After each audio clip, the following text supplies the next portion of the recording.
नमस्कार दोस्तों, आप सभी का स्वागत है। आज हम ब्रह्म ऋषि अगस्त्य के बारे में पढ़ेंगे। 3000 वर्ष पहले की बात है। उत्तर भारत में आर्यों का बोलबाला था। सारे प्रदेश में उनकी बस्तियां बनी हुई थी, लेकिन दक्षिण भारत में अभी उन्होंने आना जाना भी शुरू नहीं किया था। हिमालय के ही समान विंध्याचल दक्षिण भारत के उत्तर में फैला हुआ था। उसकी ऊंची चोटियों, गहरी घाटियों, घने जंगलों और बड़ी बड़ी नदियों को पार करने की हिम्मत आर्यों में न थी, परंतु आर्य साधु सन्यासियों पर आर्य सभ्यता का प्रचार करने की धुन सवार थी। वे एक स्थान पर न रहकर लगातार घूम घूम कर श्रेष्ठ जीवन बिताने अर्थात आर्यत्व का संदेश दिया करते थे। आज भी अनेक साधु संत ऐसा ही करते हैं। ऋषि अगस्त्य भी इसी प्रकार के व्यक्ति थे। सबसे पहले अगस्त्य ने विंध्याचल का घमंड चूर करके दक्षिण भारत में कदम रखे। इससे आर्यों का भय दूर हुआ और वे दक्षिण क्षेत्र में भी आने जाने लगे। अगस्त्य ने विदर्भ के राजा की कन्या लोपामुद्रा से विवाह किया था। उन्होंने दक्षिण भारत में घूम घूम कर आर्य धर्म का प्रचार किया। अगस्त्य ने अपनी शक्ति और अद्भुत बुद्धि के बल से इलवल और वातापी नाम के राक्षसों को मार डाला तथा अन्य कई राक्षसों को अपने वश में कर लिया।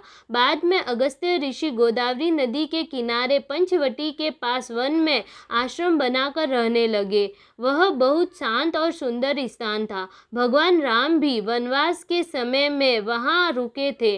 पंचवटी की सुंदरता ने उनका मन मोह लिया था। अगस्त्य ऋषि ने राम का अपने आश्रम पर पहुंचते ही हृदय से स्वागत किया और उत्तम भोजन कराया।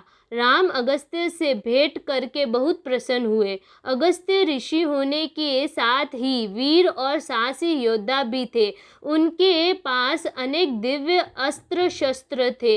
राम को देखते ही अगस्त्य समझ गए कि वह वीर और प्रतापी महापुरुष है और उनमें दुष्ट राक्षसों को मारने की अद्भुत शक्ति है। अगस्त्य ने अपने सारे दिव्यास्त्र राम को दे दिए और उनके प्रयोग की विधि भी बता दी। अगस्त्य ने ही राम को पंचवटी नामक स्थान उनके रहने योग्य बताया था। अगस्त्य स्वयं दक्षिण की ओर चले गए। कावेरी नदी को पृथ्वी पर लाने का श्रेय अगस्त्य ऋषि को ही है। अगस्त्य ऋषि ने तमिल प्रदेश में आर्य साहित्य का प्रचार किया। उन्होंने आर्य और द्रविड़ का भेद मिटाकर दोनों को एक बताया।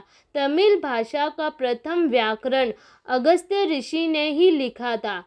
तमिल साहित्य की उन्नति के लिए अगस्त्य ने कवियों और लेखकों की एक सभा की, जिसे संगम कहते हैं। महाकवि कबन ने तमिल में लिखी रामायण में अगस्त्य की बहुत प्रशंसा की है। अगस्त्य ने आर्य धर्म और संस्कृति का प्रचार भारत में ही नहीं बल्कि समुद्री लुटेरों को पराजित कर लंका, यवद्वीप यानी जावा, मल्य यानी मलाया, सुवर्णद्वीप यानी सुमात्रा, वरुण द्वीप यानी बोर्नियो आदि में भी किया था। इसी कारण इन देशों के लोग आज भी उनकी पूजा करते हैं। यहीं पर हमारी कथा समाप्त होती है। आप सभी को अगर यह कथा अच्छी लगी हो तो चैनल को सब्सक्राइब, लाइक और शेयर ज़रूर करें और अंत तक वीडियो देखने के लिए आप सभी का धन्यवाद।